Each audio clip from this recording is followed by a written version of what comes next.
In the lobby of Ramsey Solutions, Daryl and Sally are with us from South Carolina. Hey, guys, how are you?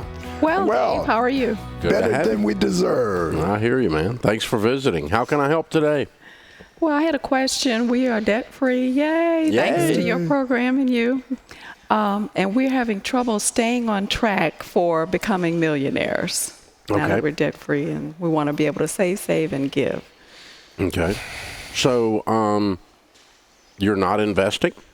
We are. We have our 15% in our 401ks. I work part-time now to take care of our 15-year-old. Okay. All right. And Daryl, you're still working full-time, or are you retired? I am. Okay. All right. And so how are you having trouble staying on track? What are you just spending money, or what do you mean?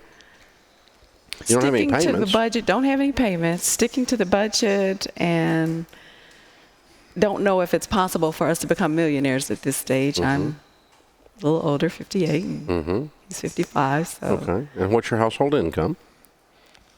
About $50,000. Okay. 55. And how much do you have saved?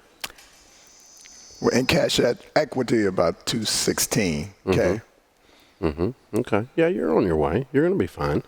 $216 in your 401k? Combination. 401k and Roth IRA. If that's invested like we teach in good growth stock mutual funds, it should double about every 7 years. So that means when you're 65, that should be worth about $400.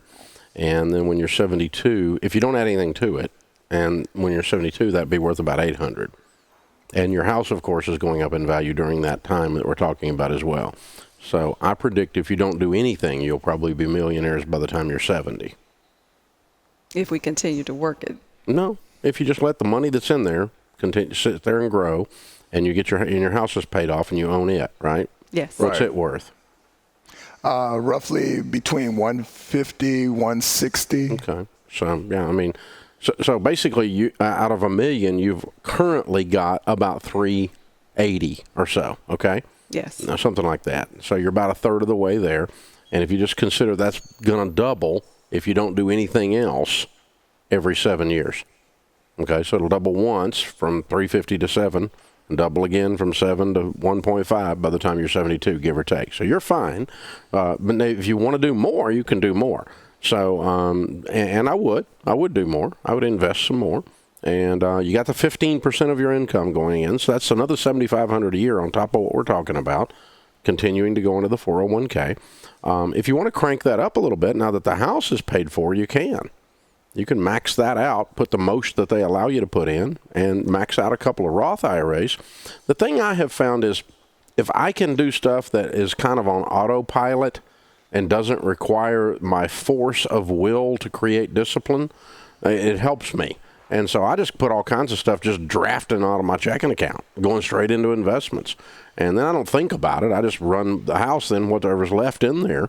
And it's like, you know, all that money went over there, that mutual fund, and into those retirement accounts. And then I just make it, you know, I do the budget on whatever's left over. That helps me because it's kind of on autopilot. The second thing you should do is you need to make sure that you're setting some milestones that when you hit a certain point on different things, that you do something to celebrate. You guys aren't celebrating. You're not spending any money on you. No, we're not. And you need to do some of that. And you need to go on a cruise or whatever. You know, whatever the thing is you've always wanted to do, or you always wanted to buy one of those old cars, or you wanted to, I don't care what it is, but you need to go spend a little bit of money on you once you hit some of these marks. Because otherwise it just becomes a pure grind. And it's living like no one else so that later you can live like no one else. That's it. And give like no one else. And then that's the last thing. Make sure that your giving is done, and it's done in a personal enough way that you see the people's lives changed. It's good to give sometimes to an institution, to your church, and those kinds of things. We do. And I do too. But I also want to do something occasionally where I just see somebody's life changed.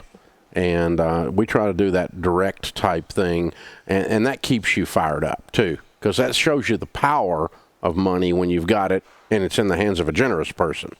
But if it just goes in a line item somewhere off in some company or some nonprofit off in the distance, you don't feel it. You see what I'm saying? Yeah. So that'll jazz you. Spend a little money on you. I'll jazz you. when you hit some of these milestones, and then I would just go ahead and max out your 401ks and your Roth IRAs right now. Do all of that and sit down and do that. Does that help you? Yes, it does. Hey, thanks for coming by. It's an honor to meet you two. Appreciate you hanging out with us.